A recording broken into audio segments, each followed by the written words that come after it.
Morning, David. A jolly good morning to you. Frosty. It is, and also mildly snowy. The snow's melting. Now, in all probability, you're listening to this at some point in the clearly in the future. Well, no, you're listening to it in the present, because if you're listening to the future, there's a bit of a problem there in a black hole. We're recording this in the middle of winter. It's December. It's actually a balmy day where the temperatures have risen just a little bit above freezing. But we don't know when you're going to be listening to this. It could be May, it could be June, it could be July. I could keep going with this, but I'd get stuck after July. But it is now that you're listening to it. We are in the magnificent city Krakow, or Krakow, as the locals call it, in Poland. Probably not in that accent, though. We'll find out in a minute. On the way from the airport, we went through our Polish with the driver. I don't think we got a single word correct. I think even if we did, he just corrected us for the fun of it. He corrected your English as well. It's wonderful to be out and about, to be breathing in beautiful, crisp, Central European air. It's a beautiful day, white clouds, gorgeous blue sky. And if you've listened to our 70-plus podcasts, you'll know that we've been to Poland a couple of times, but I think we're in the gem of Poland now. Polish people, I think, are very proud of this city, Krakow. Obviously, if they're from Warsaw, they're proud of Warsaw. If they're from Torun, they're proud of Torun. If they're from Big Gosh, probably not that proud of it because it's quite post-industrial and communist. And if they're from Szczecin. If they're from Przemysl, good luck pronouncing it. Krakow is famed, I think, as the cultural centre of Poland. It also has a very deep Jewish history, and depending on if you're listening to this in the past or the future, you may have heard that on our previous podcast. What we wanted this time was to bring you some of the culture from this city and the region in which it resides, which is Lesser Poland, or Małopolska. Possibly, I'm not going to correct you. But the person we're going to find out from is our guide for the day here in Krakow, and her name is Marta Weigel. Did I get that right? Fantastic, yes. I am Marta Weigel and I am from Krakow. Krakow, there is a translation from Polish to English, and when we are talking about spelling in Polish by K, but in English by C, because there's a translation from Latin language. See, it's like 2 minutes into the podcast, I'm already being corrected. This podcast has been brought to you by #Rebuke. But I did notice... But I am absolutely fantastic, Małopolska, perfect in Polish. Congratulations. Ladies and gentlemen, Polish language is very difficult. Polish spelling is very, very difficult. You know, in English we talk about the tongue twisters, yes. Right? There's Peter Piper Pick. What's the famous one in Polish that everybody knows? W Strzebrzeszynie chrząszcz brzmi w trzcinie I Strzebrzeszyn z tego słynie. And if you play that in the other direction, it will unlock a code in the Vatican. Excellent, excellent. But we do, of course, want to laugh and joke, but we also want to learn from you about this beautiful city. First of all, is this your home city? Is this where you were born, you've grown up? Krakow is one of the oldest Polish history, and Krakow is a former political capital of Poland, because for a few hundred years Krakow was seat of Polish kings and queens from the 11th century, when the first Polish king was crowned in Poland. And for this reason, in our city we have old architecture, and very old, from Romanesque to Baroque styles, and also today, as you said, that is the center of cultural life. I can say yes, because a lot of cultural events, they take place here in our city. In every Polish town and city we've been to, there's a square, and within that square there's a town hall, usually a market, maybe a church. Krakow, or Krakow, fantastic, perfect, is one of the biggest and one of the most beautiful. Can you tell us some of the history of the square? When the city was located, which means that one of the princes gave location privilege for the city, it was a time when the main market square was created with geometrical road system. And our city was based of Magdeburg law, like many historical towns in this part of Europe. Which means that we have main market square, the center of political, commercial and religion events, And on the main market square, you have the most important buildings. From one side, we have town hall, which means the center of political life for the city. And from the other side, we have church, which means the center of religious life. And here in Krakow, we have amazing church, St. Mary's Church, which is on the main market square, and inside it's one of the best sculpture in Europe from the 15th century, altar created by Stosch. And what is interesting, the church was set up by townspeople. No by kings, no by bishops, but people who lived here around the main market square, Krakow's merchants, they wanted to have really impressive, church which was built here in the 14th century. Till today, our main market square is the center of the city. Sometimes we say this our living because many meetings, good dinners, that organized here on the main market square, and also till today when we have political demonstrations, when we have commercial events, cultural events on the main market square. It's really big because covered 4 hectares, and it's true, there's one of the biggest in Europe. In this city, actually it was its own city nearby. There's Kazimierz, if I got that anywhere right pronunciation wise. How do you say it? Fantastic, Kazimierz. Okay, which is where the Jewish community was and is regrowing. But there are also other areas of town that are well worth visiting. We're not necessarily going to be there on this trip, at least as far as the podcast is concerned, but tell us a little bit about the Wawel Hill. Wawel Hill is one of the most important places in Polish history for Polish people, because Wawel in Old Polish language means a dry place, like island. And in the 11th century, when the first Polish king was crowned in Poland, the first Roman Catholic church, the first royal church was built on Wawel Hill, and also the royal castle. And why we are talking about Wawel and why it's so important for us till today, because we have to remember about the Second World War, and the Wawel Hill with the old Krakow survived with major destructions. And till today in the royal castle we have the State Museum with really good collection of tapestries which were ordered by the last king from the second royal family in Poland, Jagiełło family. The collection of tapestries which was the biggest and the most precious collections at that time in Europe. And also the Royal Cathedral. In the Royal Cathedral you have interesting museum, and in the cathedral we can also study the art history, because we can find almost every style in art, from Romanesque to Neoclassicism. And the cathedral is a still living church with regular services and ceremonies.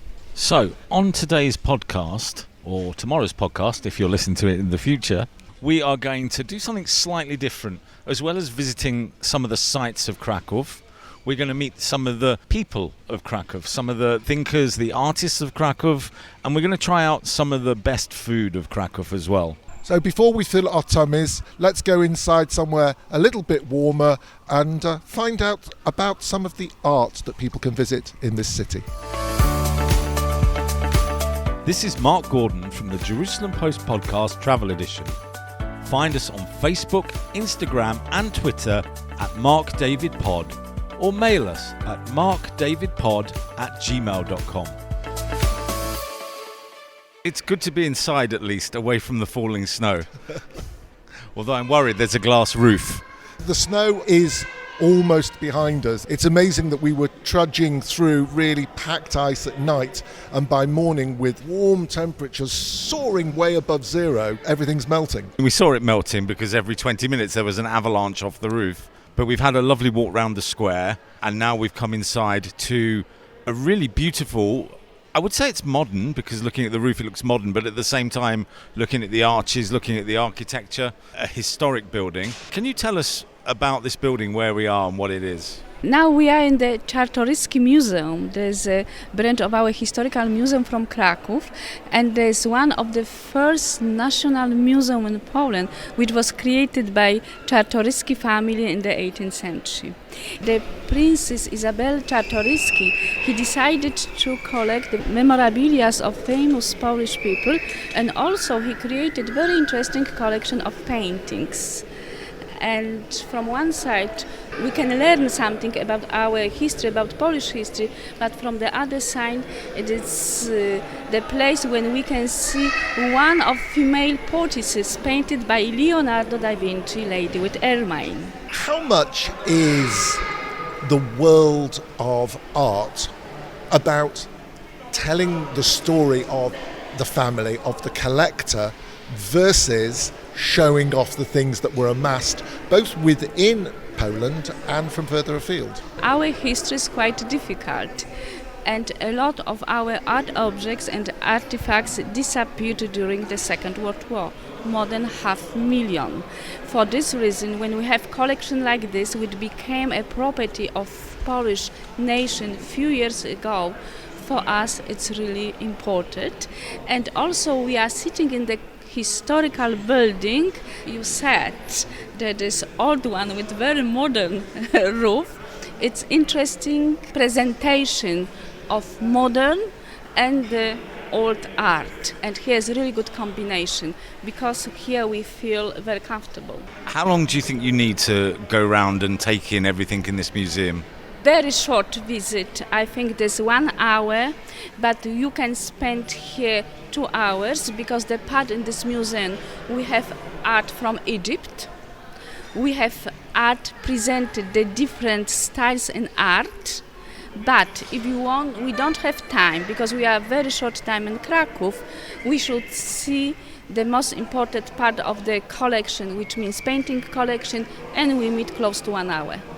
So if somebody is only here in the city for a day, what would you say are the 2-3 things that they should really see, the must-sees? When we are talking about top art, we must see Leonardo da Vinci in Czartoryski Museum. We must see altar which was created by Wejstwosz in St. Mary's Church, and we must see a collection of tapestries in the Royal Castle on Wawel Hill. There are 3 the most important things because they are masterpieces, and when we are talking not only about Polish art but also the art in Europe, we should see the things like this.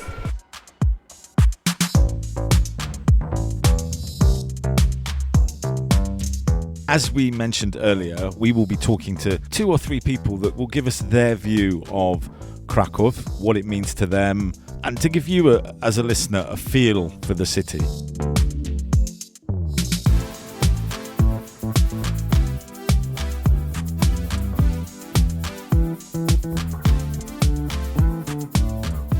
My name is Bartosz Dendura. I work as an architect in Krakow. I'm also head of the public use building department at the University of Technology in Krakow.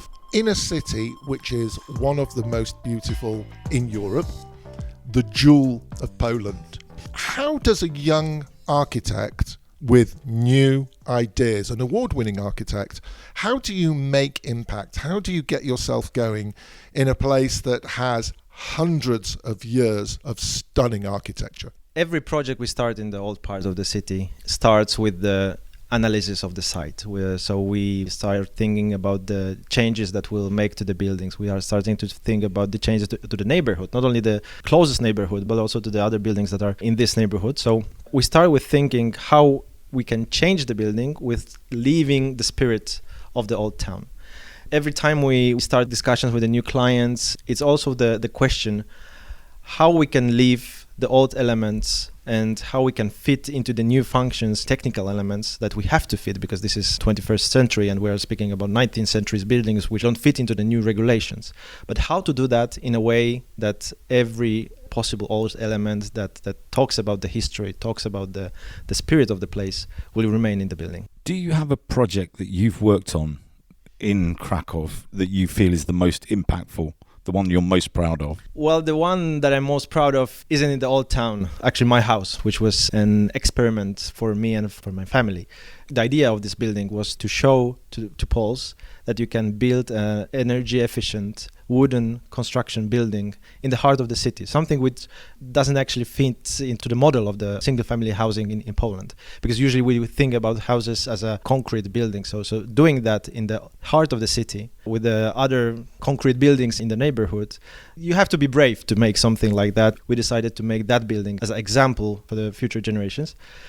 And I have to say that it's 2 years since we started that work, 1 year since we moved into that house. And since that, we get more and more questions about sustainable architecture.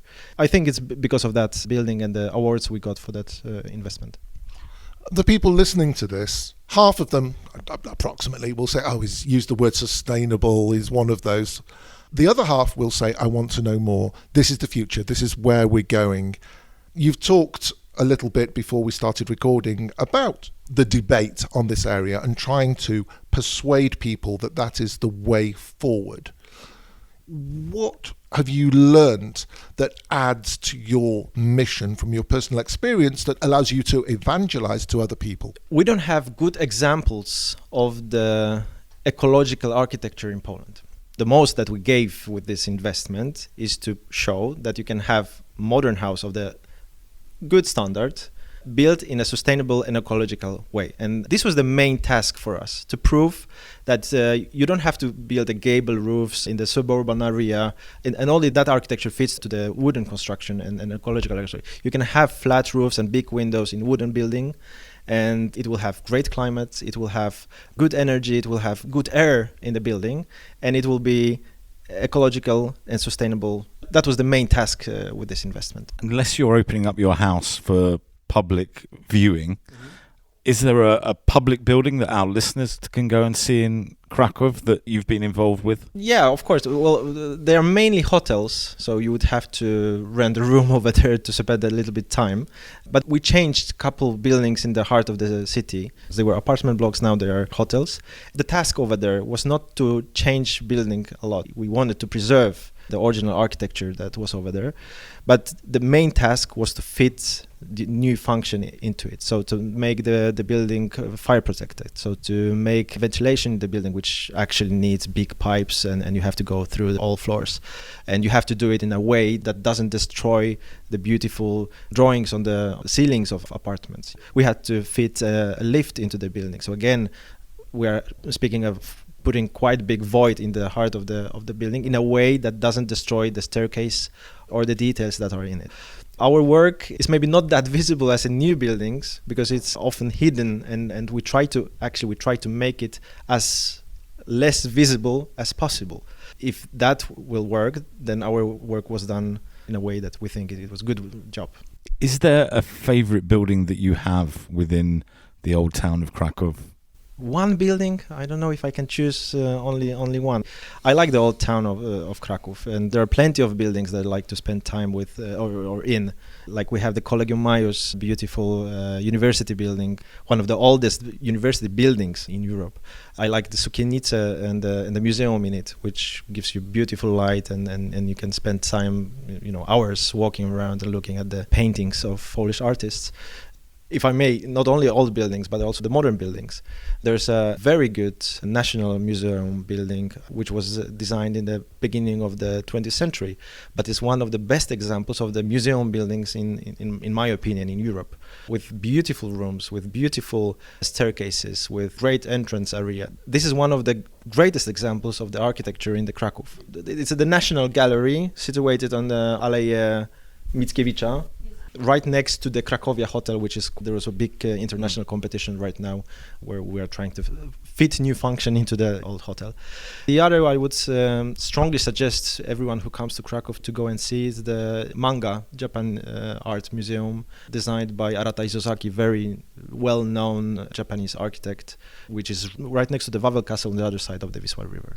Today we've seen visitors standing and looking at the main gate, the only surviving original gate of the walls of the city, and they're taking their photographs and their TikToks and talking to their kids about it, and tour guides are explaining.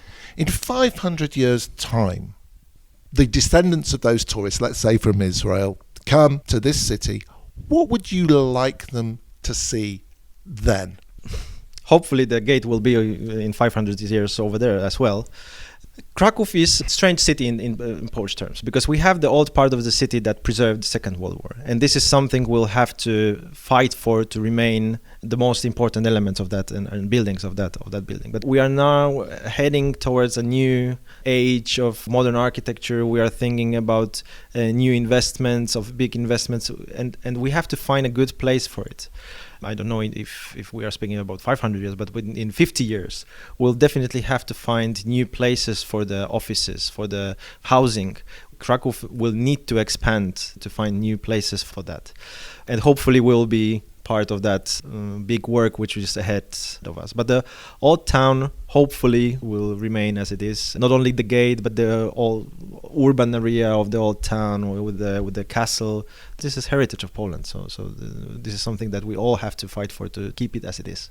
If people want to see some of your work, how do they look it up on the internet? How do they get in contact with you if they want you to design a house for them?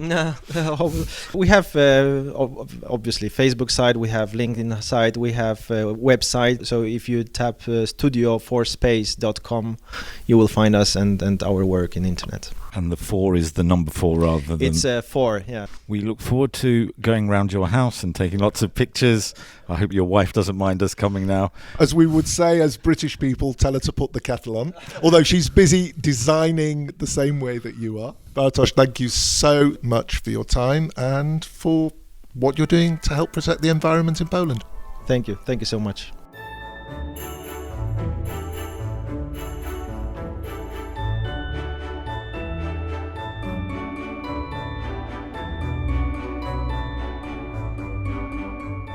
Those of you who listen to our podcast on a regular basis will know that Mark and I got very merry in the Trnava region of Slovakia at a meadery. Well, here we are in Krakow, and we're doing the same thing. We're in the main square in the Christmas market. It's December the 12th. I don't even know what day it is after all this mead. We've only just started, the night is young, and we will be hopefully tasting some local vodkas later on and a variety of other things which we may or may not share with you. But what we did want to talk about for the next minute or two is Christmas and its market here in Krakow. David, your pork knuckle is ready. Am I not supposed to share that one? There is an incredible amount of things that are probably not on the rabbi's approved list here. But I think the mead might be because it's made from honey and water. It is extremely tasty, it's hot, it's good, it's very alcoholic. Let's have a think about some of the other things that we've seen in this market. First of all, festive people. Lots and lots of people. The market begins at the beginning of December and goes all the way to the beginning of January, I think New Year's Day. As we walked in, we heard angelic voices in the distance, and lo, at one end of this huge square, one of the largest squares in Europe, there is a stage. The children were singing a lovely song all about Bethlehem. How did you know it was about Bethlehem? Because it was Bethlehem with a couple of extra Zs for Polish. We are not experts in the beautiful Polish language. In addition to that, there is lots and lots of food. There are local specialities such as pierogi in so many different flavours. There are fried fingery things filled with cheeses and cabbages and meat, of course. And cheese. Lots of local cheese. And if you've got a sweet tooth, imagine any fruit of your choice covered in chocolate, hundreds of thousands, icing. You can get it in this market. Hundreds of thousands, is that what Americans call bits and pieces? I don't know, I'm not American. Oh, dearie me. Anyway, if you do happen to be in Krakow next year, the end of, or this year actually, the end of 2024, by the time you're listening to this, this is absolutely recommended. It's a lot of fun, and it's probably that little bit more magical to come as we've done in the night time, because it's not only lichtig or bright down on ground level, but also we're surrounded by fairy lights and angels And actually, a beautifully dressed real nun just along from us who is raising money for charity, dressed in holly and ivy colours. Should we try and say hello? I think we should, but maybe we'll do it without the microphone.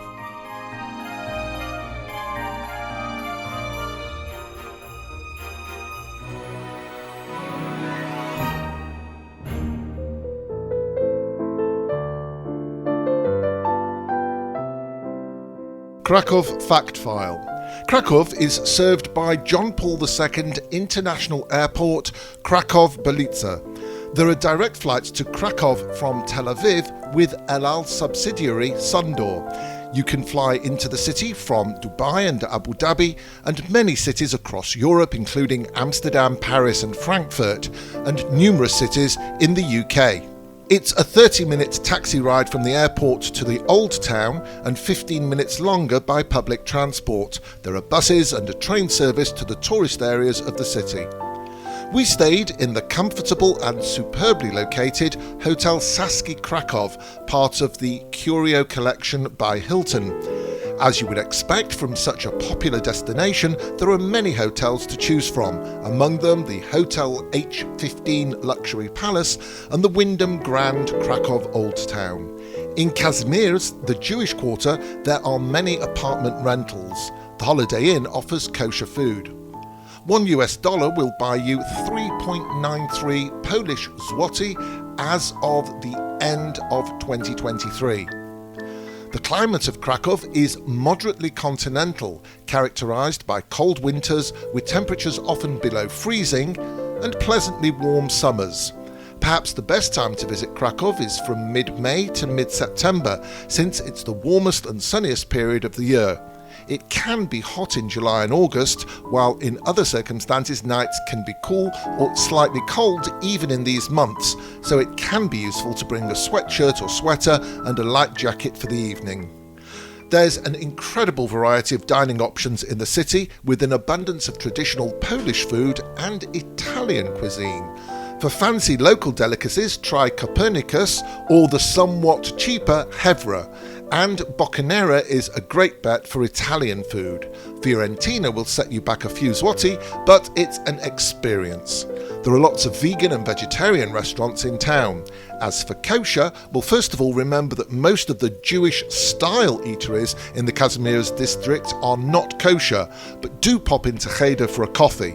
There's a kosher store in the Chabad house, and Falafel Shalanu in the Jewish district offers a mix of dairy meals.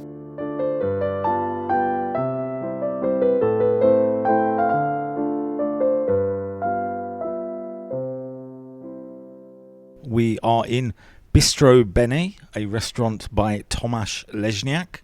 Hopefully I pronounced that one correctly. We were supposed to be next door, but it's closed. For this is a fabulous little bistro, and we're here with another one of our guests who knows everything about Krakow. Would you like to introduce yourself? Hi, my name is Margaret Kaczmarska. I'm artist, I'm professor of university, and I'm traveler, a guide as well. First of all, from the point of view of a visitor to the city, because that's the bottom line, what we're looking to explain is what people will see here. Is this a good place for those who are interested in art and art history to visit? Definitely. Very interesting place, because Krakow had a traditional movements, so you can see Renaissance, Baroque, Gothic art, but it is a very interesting place if we think about contemporary culture, not only visual art, but also music, nightlife, so contemporary aspect of cultures. You're a Krakow native, you were born here, you studied here, you live here. If you were to give 2 recommendations to tourists coming to Krakow, where would you tell them are must-see places? It's a very difficult question. There is a very famous district of Krakow, which is called Nowa Huta. So I strongly recommend this area because it is a part of a contemporary history, communist time, because this district was built as another town near to Krakow. But it is very interesting why it was built, how it was built. It is a very good example of urbanism in those time.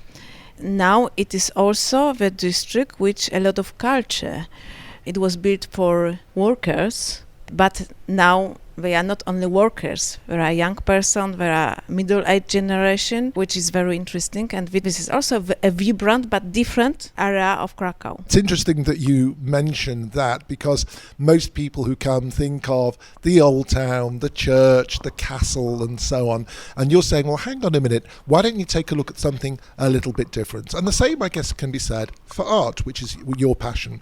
So Mark and I have been fortunate enough to be in town today to see Da Vinci, to see Rembrandt.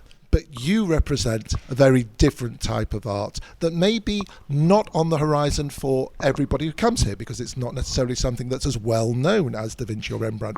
Tell us a little bit about the type of work that you do and your contemporaries. Definitely, I appreciate Rembrandt and Leonardo we have, and you need to see this, of course, being in Krakow. But when I travel, I'm interested a lot in contemporary art, and what I represent as well. So I want to know what happens when I travel.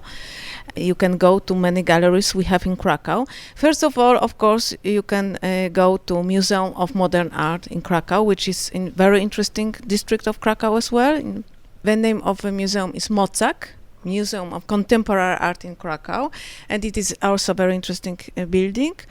It has interesting collection. And usually you can see permanent exhibition included contemporary art from Krakow and from Poland, but there is also always few exhibitions, temporary exhibition, which shows local arts and international exhibitions. We were talking over a very nice lunch here, and you mentioned you'd been to Israel once. What did you see in Israel, carrying on that art theme? I dedicate my whole trip to see works of one of Israel artists. His name is Dani Karavan. Some of his splendid work we can see in Tel Aviv. So I went to Tel Aviv, and from Tel Aviv I traveled to see other works. For instance, one in Beersheba, a Negev monument, first work of this artist. Dani Karavan creates site-specific works, monuments especially, huge monuments, in landscape. In a few words, explain the type of work that you do. And we should talk also about some of the dimensions that you were mentioning. You're talking about paintings that are 2 meters high, which is well over 6 feet. You've got something that is 6 meters wide, which is, I think, 21 feet roughly. Just explain more a little bit about what you're trying to do. Mostly I'm a painter, and I work with oil paintings, oil on canvas. So yes, as you explained, usually I work with big canvases, and I like to join together some canvases to make bigger scale. I'm figurative artist. It is easy to recognize what is paint. And I focus especially about humans, forms, shapes. Usually they are nudes, but not always. What is for me important as well is emotion, and I took it from the objects, so from figures, from people. My painting is quite emotional. I use huge brushes, and I use a lot of materials, and I go through instinct. Below instinct there is some knowledge, but during painting I prefer to go by instincts and emotions. Where can people see your work? The easiest way is by internet. Use my surname only. Which you're going to have to spell.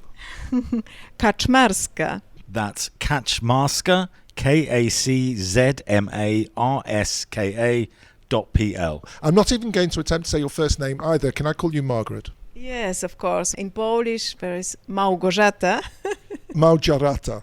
Thank you so much for the work and for your wonderful company over lunch. Thank you so much. It was a pleasure for me as well.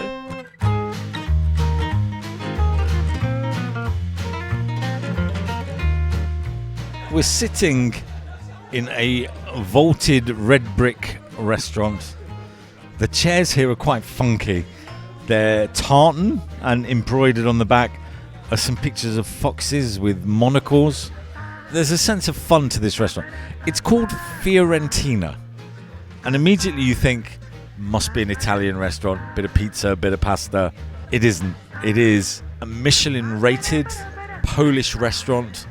The chef here, Robert, is trying to bring the best of Poland to the customer, but with international twists. Being the vegetarian that I am, the salad that was presented as the starter, lots of beetroot, which of course is traditionally Polish, mixed in with a soft cheese, with lettuce, with a very fine dressing, followed by one of the key ingredients for Polish people traditionally and today, and one of my favourites, potatoes or potatoes. I went down the fish route. For my starter, I had a macerated mackerel with caramelised onions. And for my main course, I had halibut with a broccoli puree, a sweet onion puree, and both of us had the potato, I don't want to say burnt, but it's like, it was in ash, I think the technical term, which means burnt, filled with mashed potato and a cream cheese. And it was really nice inside. The ambience in a restaurant is extremely important, and Mark began to describe the vaulted roofs and so on.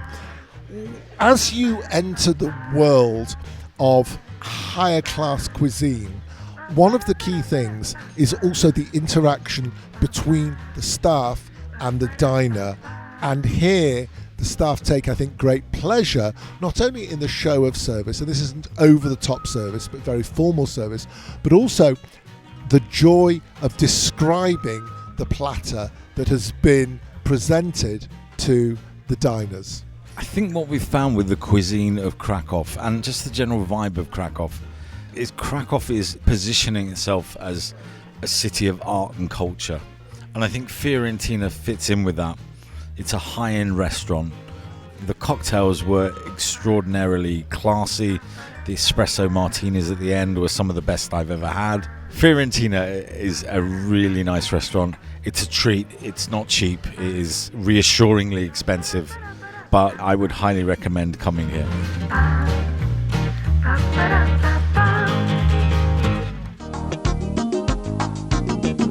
You're listening to the Jerusalem Post podcast travel edition with Mark Gordon and David Harris.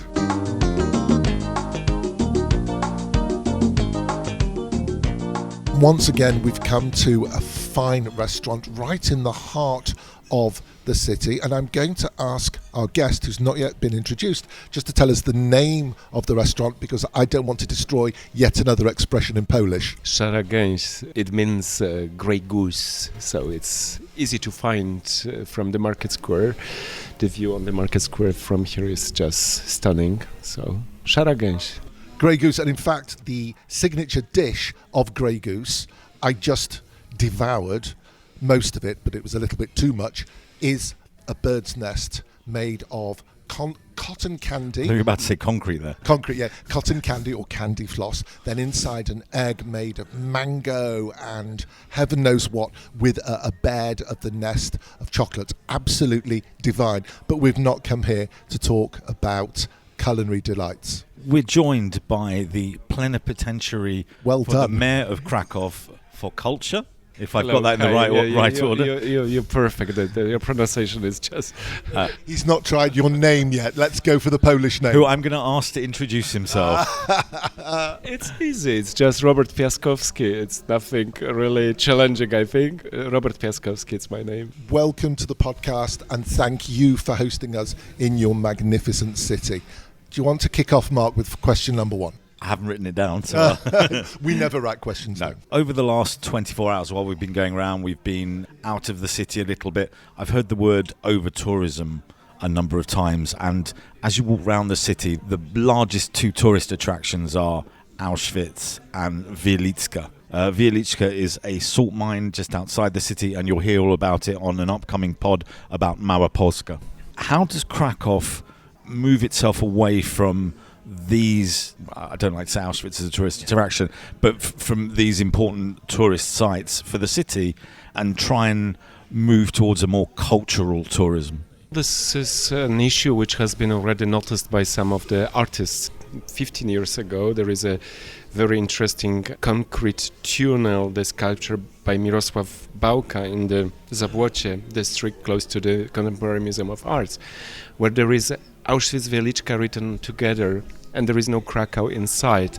It reflects, of course, the model of the tourism from the early 2000s, and unfortunately some of the tourism companies, they still repeat the very monothematic tourism offer. You come to Krakow on Thursday evening, on Friday you go to Auschwitz, then you are so devastated that you need to drink something, then you go with your friends to Wieliczka salt mine, UNESCO site, and then on Sunday you already leave. So there is no Krakow here, there is just like a communication spot or just to sleep or enjoy some restaurants or bar. We believe that Krakow has much more to say, and it's so obvious in this city with 1,000 years of history. 108 museums, 80 festivals, 54 parks, monasteries around Krakow you can easily reach on bikes, and there are secret places 1,000 years old. You have different beautiful districts with cozy cafes, you have workshops or some local design makers, and fascinating ecosystem of markets. We are very proud of traditional markets inside of the city. They reflect how rich is the region, how well connected with all of the surroundings, and food is delicious, and they are colorful, they are beautiful. And this city you cannot really understand once. It's a city where people want to come again and again, and 93% of our guests, they declare that they will recommend Krakow to their friends or to their families, and this is the best answer. You mentioned the folks who over a weekend kind of don't really see the city. You also, of course, have these kind of infamous stag party, bachelor party types who also come for a weekend who don't really see the city. But in order to really begin to see the cultural offering of this city, how much time do people need to spend here? Oh gosh, every day we have festival here, every day you have exhibition theaters, we have 80 theaters. For me it's a huge challenge, to be tonight in the theater for the Divine Comedy Festival after opening the Bruce Liu, the winner of the Chopin contest in Ice Conquerors Center, and then going to the Museum of Photography, by the way, one of the most modern museum built in all of the military building of the fortress of Krakow. So yeah, it's not, let's say, city which I remember from the year 2000 when there were one event per week. All of the Krakowians competed to go for this event. Now you have those events simultaneously, and even municipal orchestras, philharmonia and opera, they play same day, same hour, and everywhere you have full in audiences. So it's a city with very high cultural capital. We have researched that every Krakowian goes to the theater at least 3 times per year. It's very high statistic, the highest in Poland. City spend 5% of its budget for culture. So it means that this is one of the highest part of the budget in Europe, because of course our budget is not so big like in Paris. We wish to have in total budget of Paris for culture, and Warsaw spends more, but in comparison to the GDP or to total budget, it's a lot. And there is a constant growth, 500 cultural institutions. We see the cultural sector very large, meaning jazz clubs, bookshops, private institutions or theaters run by associations or local entrepreneurs. We see bars, they have this cultural activities like they are open for arts or some of the conversations, meetings. Then, of course, huge networks of museums, Krakow Festival Bureau, palaces of arts.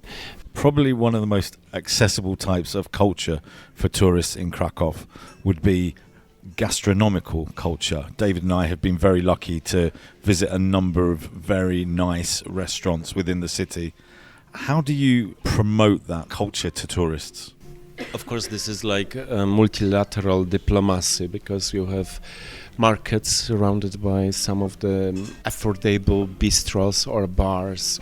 They are something which remains after communism period, bars for a poorer part of the society, but they sometimes serve the best dumplings or soup in the town. Then you have all of the food truck zones, so let's say more vegan, more easygoing food.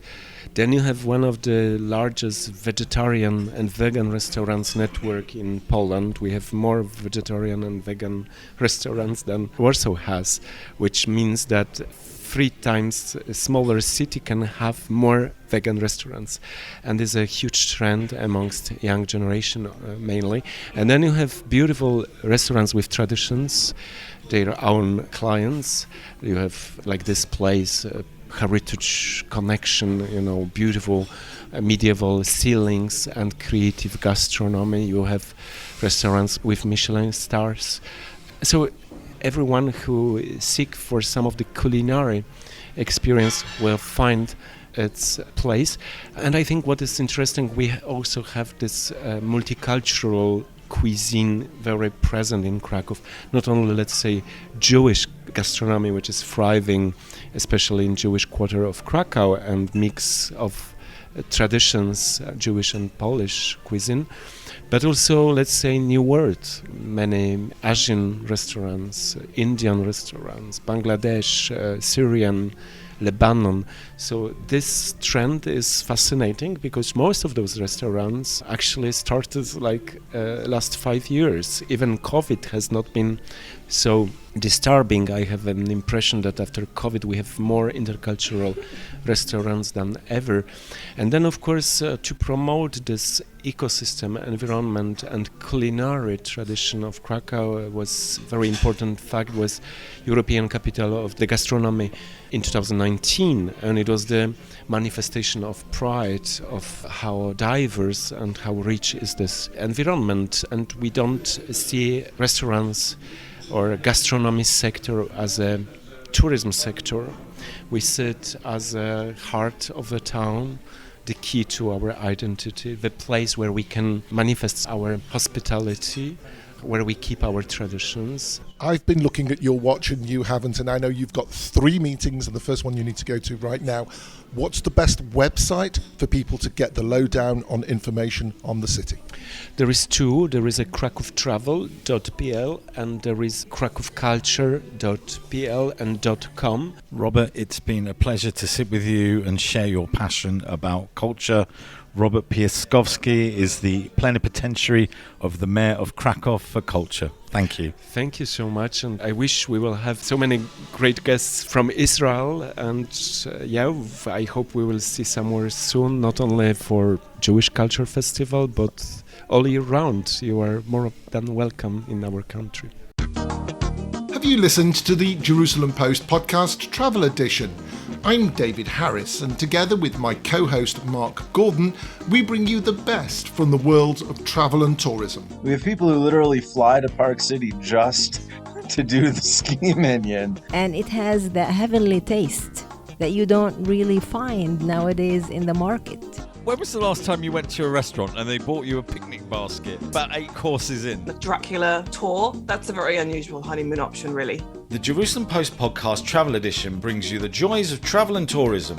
So why not subscribe today wherever you get your podcasts? Cheers, Mark. Cheers, David. Oh, David. We haven't said that for a long time, have we, Mark? No, it must be 3-4 months. Yeah. But you won't have heard that yet because that's one coming out. Here in the we future. go. We are doing our timer machine thing. In fact, on the way over to Krakow, Mark was watching videos of Doctor Who. So I think that's why we're sort of doing this future past tense thing. I know none of you are interested, but Doctor Who is now back to how it should be with David Tennant at Doctor Who. David, you can edit this out. I have no idea what you're talking about, my dear friend. This is our farewell bit. We're in a restaurant. I don't know if you can hear the jazz music in the background or not, but we're relaxed. We've got wonderful drinks. Outside, as we told you, we're recording this at Christmas. The Christmas lights of the market square are around, the magnificent St Mary's Church towering above, illuminating and acting as a focal point for this cultural city. Christmas in Krakow is wonderful, but as we've heard from the people we've spoken to, Krakow is not just for Christmas, it's for all year round. But if you think about the people we've spoken to, the designs of homes, how people are trying to both protect the architectural styles of the old town, but at the same time surrounding it with brand new wood-based sustainable properties. And some of the other people that we met. We spoke with the plenipotentiary of the Mayor of Krakow for Culture, which David has let me say because he still can't say it. Plenipotentiary. It sounds like one of those prisons in the United States, doesn't it? What's that, Penitentiary. Penitentiary, that's the one, yeah. But obviously you're not serving at the government's pleasure. This is about your leisure and pleasure. The plenipotentiary, Robert, told us about how Krakow is trying to shape itself 30 years after the end of communism, 20 years after the boom of people coming here for Krakow as a cheap drinking city, going to see the stereotypical attractions that are on offer in Krakow, and try and reshape the city as a city of culture, a city of gastronomy. A fascinating conversation. We have met so many wonderful people on our trip here, some of whom you heard on the microphone and many others you didn't. And we just want to say a couple of big thank yous. So first of all, to all of those people that you heard in interview, thanks to you. But particularly, we want to say a big, big thank you to the region's tourism development representative, Magda, and to the national tourism development official that we work with, Dorota. So thanks to both of you for making this such a wonderful and meaningful trip for us. And thank you to our guest, to Bartosz, or Bartek as he likes to be known, our architect, to Robert, our plenipotentiary, and Margaret, our artist and lecturer on art, who told us about her view of Krakow. And Marta, our tour guide, and anybody else that we may have missed out, to whom we humbly apologise. And before we make any more faux pas or mistakes, I think we should sign off. And to the nice man in the Christmas market who poured that lovely bottle of hot mead for us. Well, the hot mead wasn't in the bottle. It boiled it. It came out of us some cold mead afterwards. Yes, it came out of a big steaming vat and was very lovely. Folks, please subscribe. Please pass this on to your friends. Tell them this is truly the best travel podcast from the Jerusalem Post. It's the only travel podcast from the Jerusalem Post. We don't need to let people in on the secret. But if there was another one, we would be better. 5-star ratings are always very welcome. You can mail us markdavidpod@gmail.com, and all of our social media is available via @markdavidpod. That was lovely. Goodbye. Goodbye. Goodbye.